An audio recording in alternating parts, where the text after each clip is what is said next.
Hello, 我是你们的男爵 and today I'm going to summarize my past 10 years from 2010 to 2020. Let's go through this journey together with me. Back to 2010, I was 20 and was in my third year of my university. But then I made a decision that would change my life ultimately, that is to go abroad. So for that year, my focus was on the IELTS testing, and after 2 months studying fully towards this exam, I passed on my first attempt, achieving the score of 7 overall. Now in 2011, I got my first proper job in pursuit of my interest in fashion. That was a full-time sales in one of the fast fashion retail shop while writing up my dissertation paper. The most interesting thing about that is I actually got my job offer during my trip alone in Wuhan City, and I started the job right after I returned to Changsha. In 2012, I left my family for the first time and for a very long time, and started on a journey that made my life different. Unlike the others, I never felt concerned, frightened, or lonely because I have focused on the very important things, that is to study and make friends all around the world. In 2013, having traveled to Europe 4 times and 8 countries in total, I finally met the love of my life, my gentleman, then boyfriend. Hello. But soon the title was replaced by fiancé as we very quickly engaged. On Christmas Day. Exactly. Soon after my graduation of my first master's degree. He's very lucky. True. In 2014, unfortunately, we had to be separate for the first 8 months of the year. Bye-bye. Because my student visa runs out. And I temporarily got a market job to keep myself busy and make some money.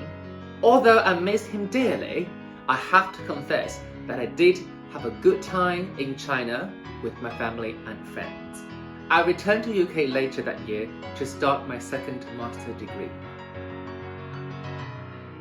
In 2015, we finally tied the knot in gentleman's hometown South Shields, and we spent our honeymoon in Switzerland. One of the most beautiful countries in the world. During the whole year, I worked part-time to make some money and finally achieved a distinction degree for my second master. Oh, so proud of you. Thank you. In 2016, we bid farewell to Newcastle Bye-bye. and moved to Edinburgh The capital of Scotland. to start my new job in PwC. And coincidentally, my gentleman also started Yes, on his the new same job. exact date. Yeah. Later that year, we made our dream trip to Japan for the first time. Yes, our favourite country outside of our motherland. In 2017, we went to China and spent 2 weeks there, and it was his first time visiting China. And we stayed in Shanghai, Beijing and Wuhan. And of course, Changsha, my hometown, we lived in our family's house and my parents enjoyed his stay to a great deal. Apart from the trip, we also traveled to Iceland, Paris. And later Sweden. In 2018, having passed all my chartered accountant exams and became an exam qualified CA, I have been promoted also to senior associate in PwC. There is also a change in my gentleman's career. As I started my new job with the NHS in Edinburgh.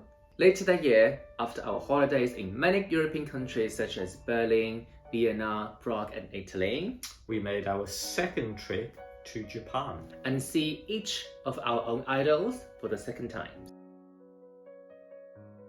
In 2019, we decided to move to London for a new chapter of life after I successfully transferred my office from Edinburgh to London.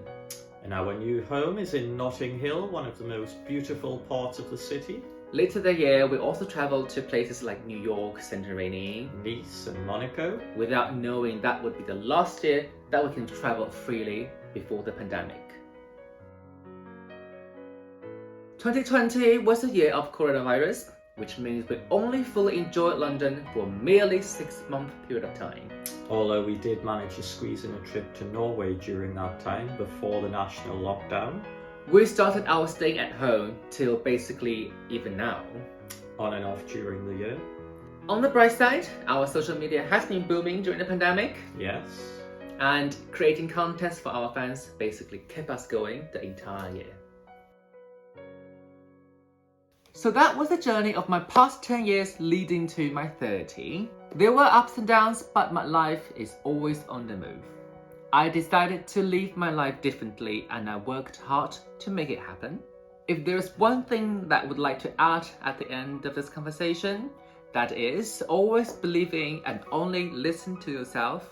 No others can tell you what you can or can't achieve.